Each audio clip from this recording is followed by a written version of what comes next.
You walk into a room full of strangers. You've never met any of them before. But suddenly, one person catches your attention. You don't know their name. You don't know their personality. You don't know what they do for a living. And yet, something about them pulls your attention in their direction. Why? Why that person and not someone else? Maybe it's their face. Maybe it's their voice, their smile, the way they move, the confidence in their body language. Or perhaps you can't explain it at all. We often describe this feeling with one simple sentence: I'm attracted to them. But behind that simple feeling, there's an incredibly complicated psychological process, because attraction isn't just about physical beauty. Think about it.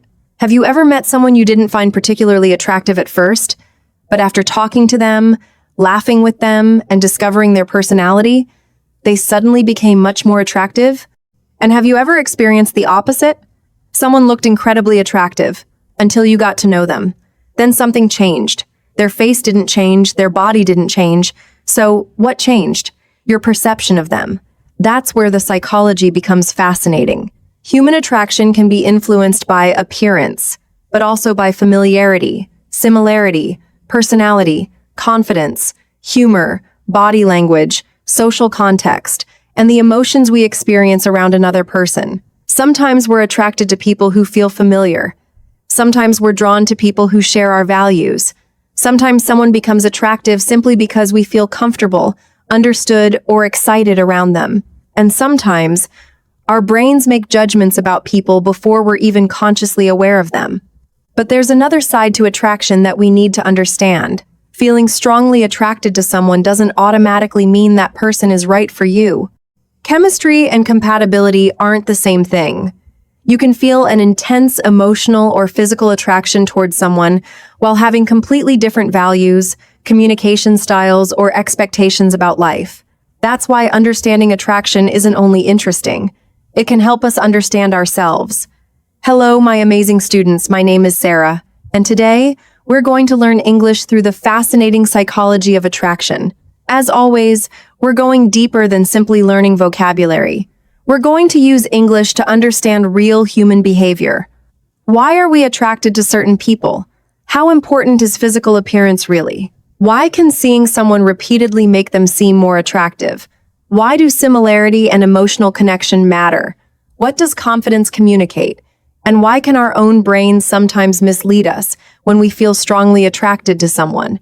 While exploring these questions, you'll naturally improve your English listening, expand your vocabulary related to emotions, relationships, personality, and human behavior, and become more comfortable understanding psychological ideas in natural English. We'll explore the topic through 5 sections. Psychology number 1, attraction is more than physical appearance. Psychology number 2, familiarity and proximity. Psychology number 3, similarity, personality, and emotional connection. Psychology number 4, confidence, body language, and social signals. And finally, psychology number 5, why attraction can be powerful but misleading. By the end, you may never look at attraction in exactly the same way again. Because when you say, there's just something about that person, there may actually be much more happening inside your mind than you realize. Let's begin with psychology number 1. Attraction is more than physical appearance.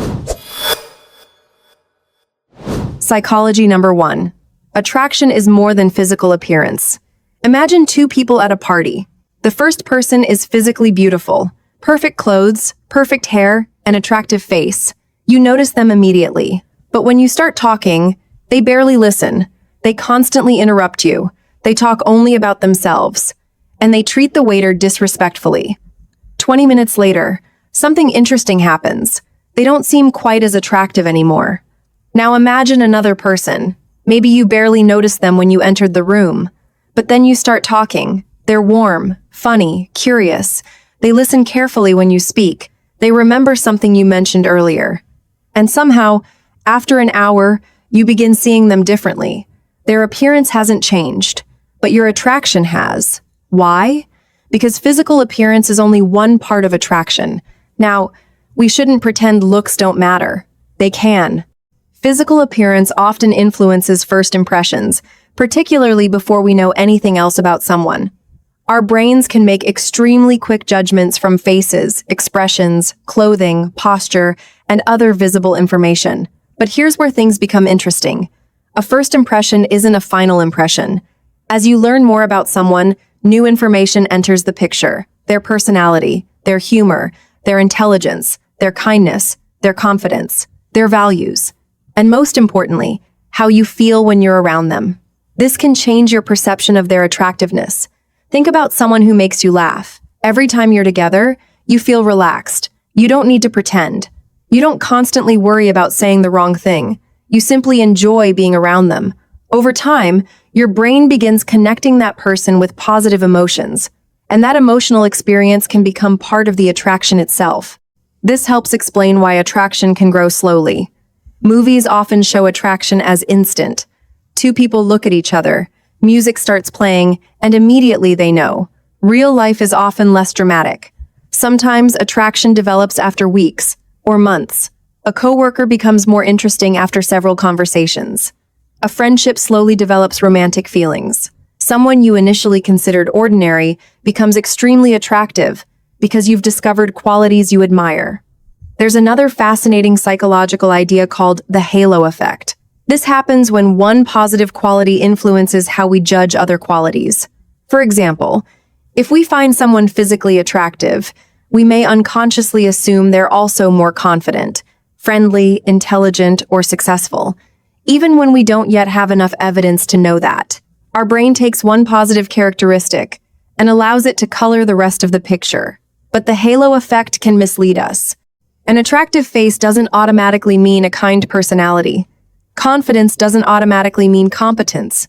Charm doesn't automatically mean honesty. That's why first impressions can be powerful, but incomplete. Voice can also influence attraction. Think about how differently people can sound. Warm, calm, energetic, nervous, confident. The rhythm of someone's speech, their tone, and even the way they laugh can affect how we experience their presence. Then there's expression. A technically beautiful face with an angry or uninterested expression may feel less inviting than a more ordinary face with a genuine smile and warmth. Attraction isn't simply your eyes measuring someone's physical features. Your brain is constantly combining information. How do they look? How do they behave? How do they treat people? How do they make me feel? And there's another important point. Attraction isn't completely universal. Different cultures, different individuals, and different periods of history can have different standards of beauty and attractiveness. Personal experiences also matter. What one person finds incredibly attractive, another person may barely notice. This is why trying to become attractive to everyone is impossible. There is no single personality, face, body, voice, or style that every human being prefers. And perhaps that's good news, because attraction isn't a mathematical competition where the person with the highest beauty score always wins. Human connection is much more complicated than that. Someone may initially notice your appearance, but what makes them want to continue talking to you may be completely different. Your humor, your warmth, your curiosity, your confidence, your kindness, the way you listen, the feeling they experience when they're around you. So, physical appearance can open the door to attraction, but it doesn't necessarily determine what happens after someone walks through it. And this leads us to an even stranger psychological phenomenon. Sometimes, the more often we encounter someone, the more we begin to like them. Why would simply seeing the same person repeatedly change the way we feel about them? That's where familiarity enters the story. Psychology number 2. Familiarity and proximity. Imagine starting a new job. On your first day, there are 20 people in the office. You don't know any of them. One person sits near you.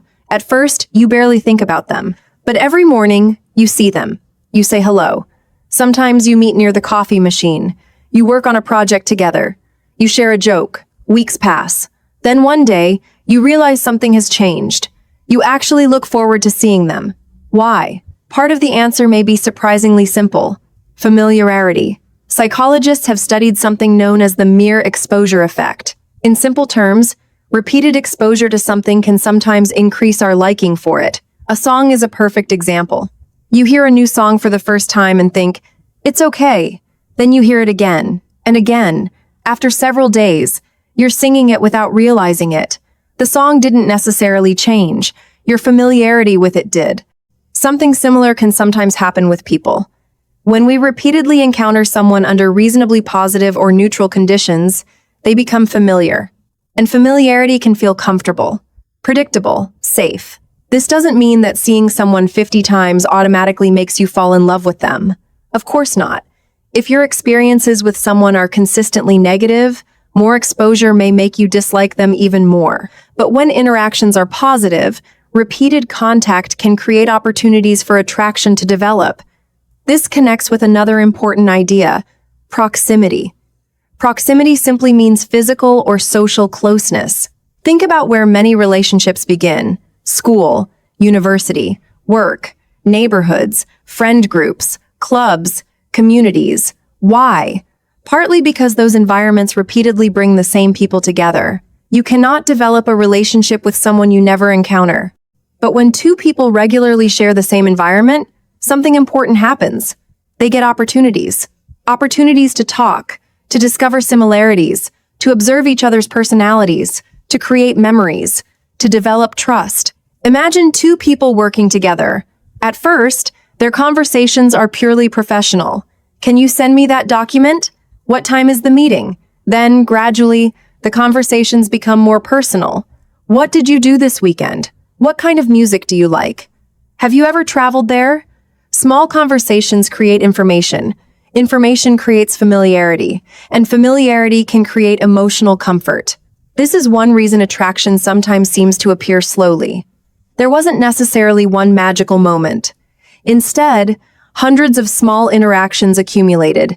A smile today, a conversation tomorrow, a shared joke next week. Then suddenly, one person realizes, wait, I think I like this person.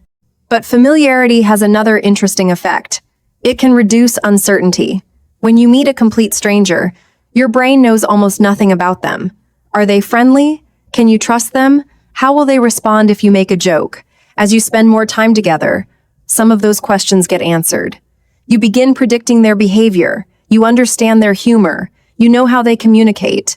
That predictability can create comfort, and comfort can sometimes support attraction. But there's an important distinction. Familiarity isn't the same as compatibility. You can become comfortable with someone simply because they're present frequently. That doesn't automatically mean you share important values, want the same future, or would have a healthy relationship. Our brains can sometimes confuse what feels familiar with what is actually good for us. That's why understanding attraction requires more than simply asking, do I feel something? We also need to ask, why might I be feeling it? There's another interesting lesson here. People sometimes believe attraction requires constantly trying to impress someone, but ordinary, repeated interactions can be surprisingly powerful. A genuine conversation, a shared activity, working toward the same goal, laughing together. These experiences allow people to learn who each other actually are, and that can be more meaningful than trying to create one perfect first impression. Think again about that coworker from the beginning. Maybe you didn't notice them on day one, but after 3 months, you know their humor. You know how they treat other people. You've seen them handle stress. You've shared experiences. Now you're not responding only to a face. You're responding to a person who has become psychologically meaningful to you. And that's where attraction becomes deeper. Because once familiarity opens the door, another powerful question appears. How similar are we? Do we laugh at the same things? Do we care about similar values? Do we understand each other? Do conversations feel effortless? Because despite the popular saying that opposites attract, similarity can play a surprisingly important role in human attraction. And that's exactly where we're going next. Psychology number 3. Similarity, personality, and emotional connection. You've probably heard the famous expression, opposites attract. It sounds romantic. One person is quiet, the other is outgoing. One loves planning, the other is spontaneous. They're completely different, yet somehow perfect together. And yes, differences can sometimes make another person interesting. But when psychologists study attraction in relationships, similarity often matters more than people expect. Think about meeting someone who loves the same music as you. You mention a song and immediately they know it. Then you discover that you both enjoy traveling. You laugh at similar jokes. You have similar opinions about family. Maybe you even share the same ambitions. Suddenly, conversation feels easier. You don't need to explain everything. There's a feeling of, you understand me, and that feeling can be incredibly attractive. Why? Because similarity can create validation. When another person shares our beliefs or interests, it can make us feel that our own preferences make sense. Imagine saying, "I love spending quiet evenings at home." One person responds, "That's boring. I need to go out every night." Another says, "Me too. A peaceful evening at home is perfect." Which conversation creates more immediate connection? Probably the second. You've discovered a small piece of common ground. And relationships can grow from many pieces of common ground. But not all similarities are equally important. Enjoying the same movie is nice. Having similar values can be much more significant. Imagine two people who both love football, but one wants children and the other definitely doesn't. Or both enjoy traveling, but they have completely different beliefs about money, loyalty, or commitment.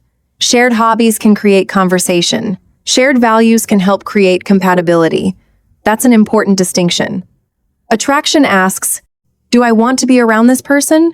Compatibility asks, "Can our lives actually work well together?" Sometimes the answer to the first question is yes, and the answer to the second is no. Now let's talk about personality. Physical appearance may capture attention quickly, but personality can completely transform attraction over time. Consider humor. Someone who makes you genuinely laugh can become extremely attractive, not because their physical features changed, but because you associate them with a positive emotional experience. The same can happen with kindness. Imagine you're having dinner with someone. They're charming with you, but rude to the waiter. You notice. That behavior gives you information about their character. Now imagine the opposite. They treat you warmly, but they also treat the waiter, the taxi driver, and strangers with respect. That consistency can be attractive because it suggests their kindness isn't simply a performance designed to impress you. Then there's emotional responsiveness. Suppose you're telling someone about something important that happened to you. One person keeps checking their phone. They say, "Yeah, okay, cool." Another person looks at you, listens, asks questions, remembers details. You feel heard. That's powerful. People often become attached not only to what someone says, but to how they feel while they're with that person. Do I feel respected? Do I feel interesting?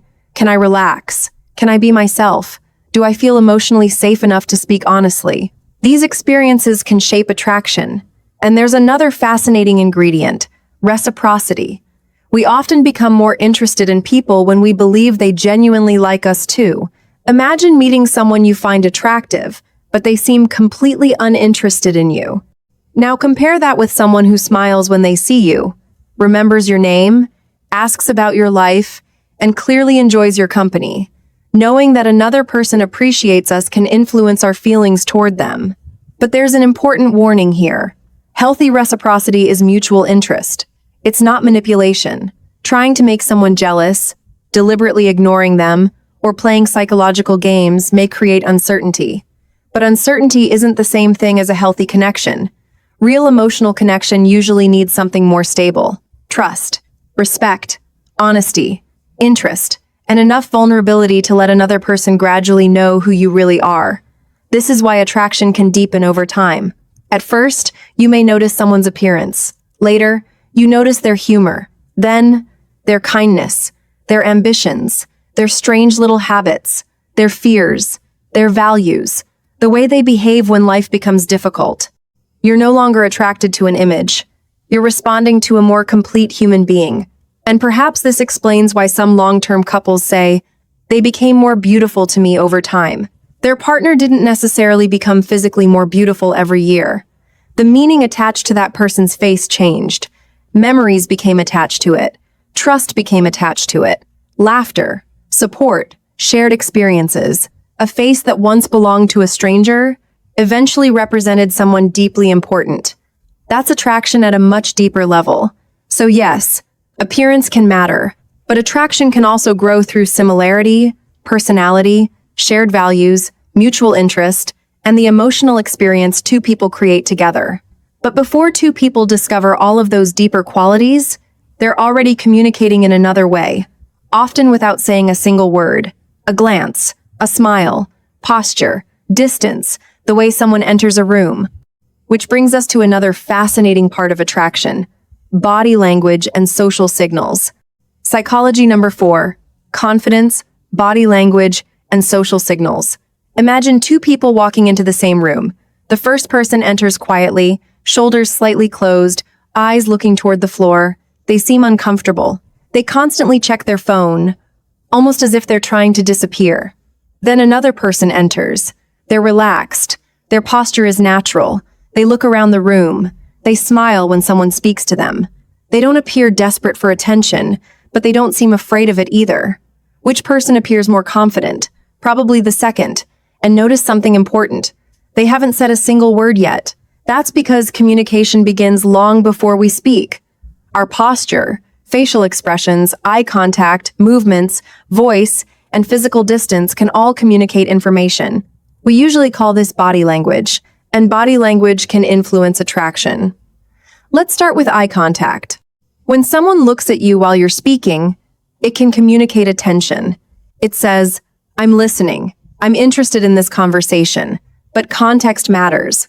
Natural eye contact can create connection. Staring intensely at someone for too long can make them uncomfortable. Attraction isn't about memorizing a rule such as maintain eye contact for exactly 5 seconds. Human interaction doesn't work like a mathematical formula. The goal is to be present, not robotic. The same is true for smiling. A natural smile can communicate warmth and friendliness. But forcing yourself to smile constantly because you think it will make you attractive can have the opposite effect. People often respond better to behavior that feels genuine. And this leads us to confidence. Confidence is often attractive, but people sometimes misunderstand what confidence actually looks like. They think confidence means being the loudest person in the room, talking constantly, showing everyone how successful you are, trying to dominate every conversation. But that's not necessarily confidence. Sometimes it can be insecurity trying to look confident. Real confidence can be surprisingly quiet. A confident person can say, "I don't know." They can admit a mistake. They can listen without needing to interrupt. They can disagree without becoming aggressive.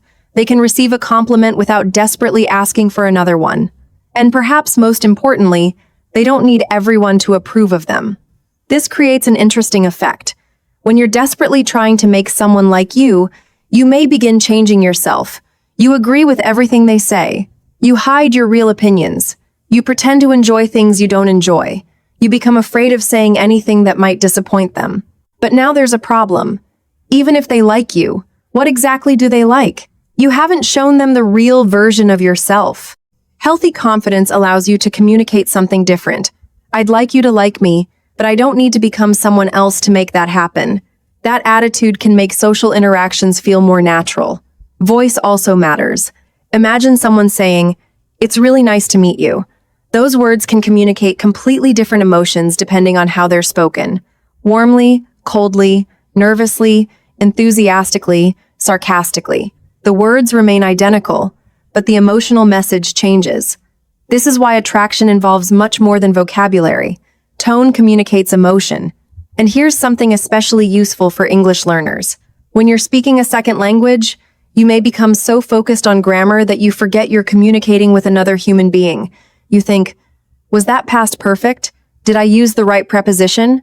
Meanwhile, the other person may care much more about whether you're friendly, interested, and actually listening. Perfect grammar doesn't create connection by itself. Presence does. Another powerful social signal is attention. Imagine you're talking to someone, and every 30 seconds they check their phone. Their body is physically there, but their attention isn't. Now imagine someone puts their phone away, looks at you, listens, and asks a thoughtful question based on something you said 5 minutes earlier. That communicates interest. And genuine interest can be attractive. But we need to be careful here. Body language isn't a secret code. One gesture doesn't prove that someone is attracted to you. Someone crossing their arms might be uncomfortable or simply cold. Someone looking away might be nervous, distracted, or thinking. Someone smiling at you might be interested or simply friendly. Human behavior depends on context. That's why trying to decode every movement can create unnecessary confusion. instead of looking for one magical sign. Pay attention to patterns. Does the person consistently engage with you? Do conversations feel mutual? Do they make an effort to spend time with you? Do they respect your boundaries? Does their behavior match their words? Those patterns tell you much more than one glance across a room. And that brings us to something important. Attraction can feel incredibly powerful, sometimes so powerful that we begin ignoring information we would normally notice.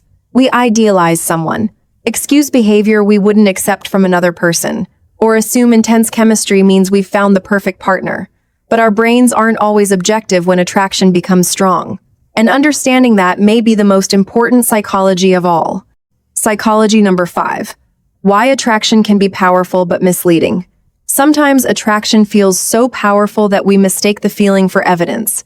You meet someone, your heart beats faster, you think about them constantly, you feel excited whenever they message you, and your mind concludes, this person must be perfect for me. But psychology gives us an important warning. Strong attraction doesn't automatically mean strong compatibility. When we're highly attracted to someone, we can begin to idealize them. Instead of seeing the complete person, we focus on the qualities we love and minimize the qualities we don't. Maybe they're charming, so you ignore that they're unreliable. Maybe the chemistry feels incredible, so you excuse disrespectful behavior. Your emotions are real, but emotions don't always give you the complete picture. This connects to the halo effect we discussed earlier. One attractive characteristic can influence how we judge everything else. That's why getting to know someone requires time. Attraction can happen in seconds. Understanding someone's character cannot. You need to see how they behave when they're stressed, how they handle disagreement, whether their actions match their words, how they treat people when there's nothing to gain, and most importantly, whether they respect you. This is where we need to separate chemistry from compatibility. Chemistry is the spark. Compatibility is whether your personalities, values, communication styles, and goals can actually work together. Ideally, a healthy relationship has both. So don't ask only, how strongly am I attracted to this person? Also ask, how do I feel around them? Can I trust them? Do they respect my boundaries? Can we communicate honestly? Because attraction may bring two people together, but respect, trust, communication, and compatibility help determine what happens afterward. And perhaps that's the deepest lesson from today's episode. Human attraction isn't one simple reaction. It's a mixture of appearance, familiarity, similarity, personality, emotion, social signals, and personal experience. Understanding that doesn't remove the magic of attraction. It simply helps us see it more clearly. Thank you so much for learning with me today. Keep improving your English. Keep learning about yourself. And remember, feeling attracted to someone tells you that you're interested. Time helps you discover whether they're truly right for you.